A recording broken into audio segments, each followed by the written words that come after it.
RSS ಪಥ ಸಂಚಲನ ಆ ಸಂಘಟನೆಯ ವೈಯಕ್ತಿಕ, ಆರ್ಎಸ್ಎಸ್ ಬಿಜೆಪಿಯ ಅಂಗಸಂಸ್ಥೆಯಾಗಿ ಕೆಲಸ ಮಾಡ್ತಾ ಇದೆ ಅಂತ ಹೇಳಿ ಮಂಡ್ಯದಲ್ಲಿ ಕೃಷಿ ಸಚಿವ ಚಲುವರಾಯಸ್ವಾಮಿ ಪ್ರತಿಕ್ರಿಯಿಸಿದ್ದಾರೆ.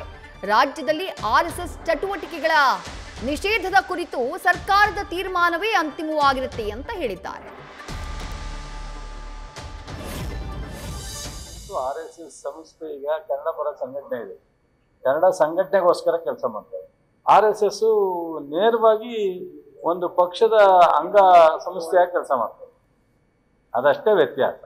ಈಗ ನಮ್ಮಲ್ಲಿ ಎಷ್ಟೋ ದಲಿತ ಸಂಘಟನೆಗಳು, ರೈತ ಸಂಘಟನೆಗಳು, ಕನ್ನಡ ಪರ ಸಂಘಟನೆಗಳು ಎಷ್ಟೆಲ್ಲ ಇದೆ. ಯಾವುದೇ ಪಕ್ಷಕ್ಕೆ ಜೋಡಿಯಾಗಿಲ್ಲ. ಆರ್ಎಸ್ಎಸ್ ಸಂಸ್ಥೆ ಮಾತ್ರ ಇಡೀ ರಾಷ್ಟ್ರದಲ್ಲಿ ಆರ್ಎಸ್ಎಸ್ಸೇ ಬಿಜೆಪಿ, ಬಿಜೆಪಿನೇ ಆರ್ಎಸ್ಎಸ್.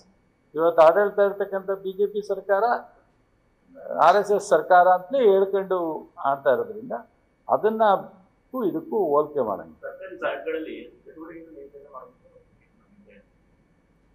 ನಮ್ಮ ಸರ್ಕಾರ ಅದನ್ನೆಲ್ಲ ಕೂಲಂಕುಷವಾಗಿ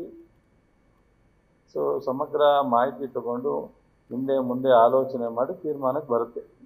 ಆ ಸರ್ಕಾರ ತೀರ್ಮಾನಕ್ಕೆ ನಾನು ಬದ್ಧನೇ ವಿನ ನಂದು ಅಭಿಪ್ರಾಯ ಬೇರೆ ಬರಲ್ಲ, ವೈಯಕ್ತಿಕ ಅಭಿಪ್ರಾಯ ಬರಲ್ಲ. ಸರ್ಕಾರ ತೀರ್ಮಾನ ತಗೋಬೇಕಾದ್ರೆ 34 ಜನ ಕ್ಯಾಬಿನೆಟ್ನಲ್ಲೂ ಚರ್ಚೆ ಮಾಡೋ ತೀರ್ಮಾನ ತಗೋಬೇಕು. ಏಕಾಏಕಿ ಸಿದ್ದರಾಮಯ್ಯನವರು ಒಬ್ಬರೇ ತಗೊಳ್ಳಲ್ಲ, ಅಥವಾ ಡಿ ಕೆ ಒಬ್ಬರೇ ತಗೊಳ್ಳಲ್ಲ.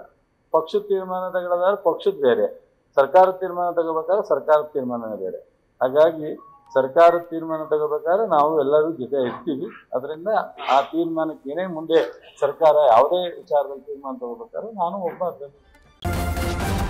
ನ್ಯೂಸ್ ಫಸ್ಟ್ ನಿರ್ಭೀತಿಯಿಂದ ನಿಮ್ಮ ಪರವಾಗಿ.